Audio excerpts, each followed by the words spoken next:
اعوذ باللہ من الشیطان الرجیم، بسم اللہ الرحمن الرحیم۔ مفید باتیں۔ نمبر 1، روزانہ ایک دیسی لہسن ضرور کھائیں۔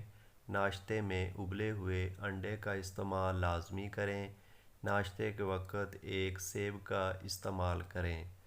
گھی کی روٹی کی بجائے خشک روٹی استعمال کریں۔ دن میں 12 گلاس پانی ہر صورت پئیں۔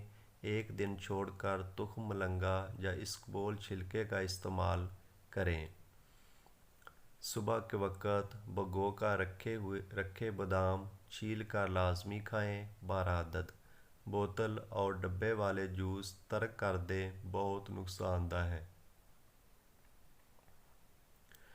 روزانہ اپنے ہاتھ کی ہتھیلیوں اور پاؤں کے تلووں پر تیل لگا کر سوئیں۔ ناف میں 3 قطرے تیل ڈالیں، کافی بیماریوں سے محفوظ رکھتا ہے۔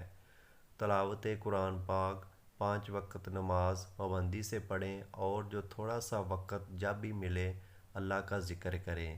اگر آپ کو ہماری ویڈیو پسند آئی تو ہمارا چینل سبسکرائب کر دیں اور بیل آئیکن پریس کر دیں۔ شکریہ۔